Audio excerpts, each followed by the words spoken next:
Welcome to our Powertrain video, where we will use a real-life example to demonstrate how Brüel Kjær's pulse system is used to efficiently perform crank angle analysis on a 10-cylinder Dodge Viper engine mounted on a test bench.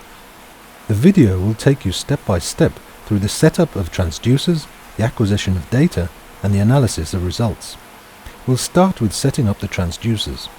On the lower part of the engine, we have a 4326 charge accelerometer. Here we have a high-temperature 4527 triax. It is located on the right engine mount underneath the exhaust manifold. Here is a 4393 axle. It is mounted on the fuel rail base. Installed on the front of the cylinder head is a 4526 axle.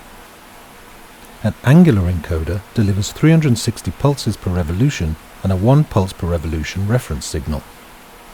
The angle signals are also measured by a magnetic pickup at the flywheel, with a laser probe detecting the top dead center position. We are also using pressure transducers on one bank of the engine to measure cylinder timing and observe the combustion pressure as it relates to crank angle. And finally, between the output shaft of the engine and the dynamometer, we have an HPM torque meter.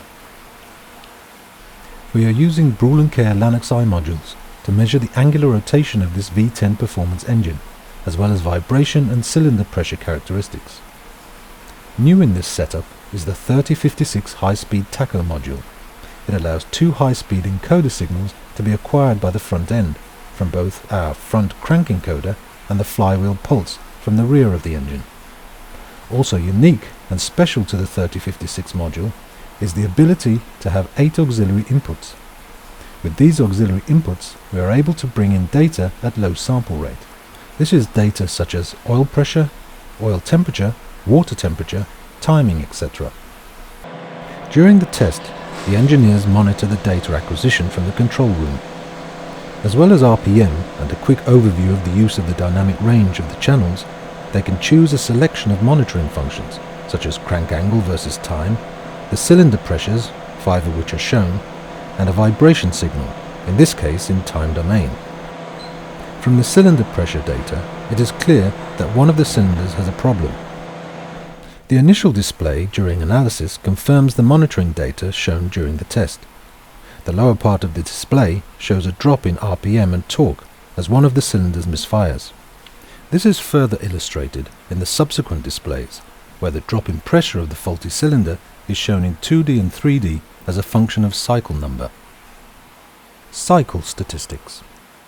The graph shows maximum and mean curves of a vibration signal and cylinder pressure, illustrating the drop in pressure of the faulty cylinder.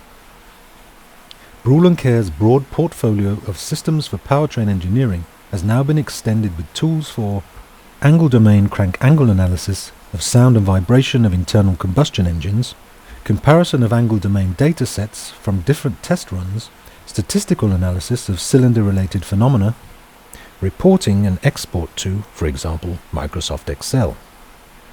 All of this helping to identify root causes and solutions to engine NVH problems.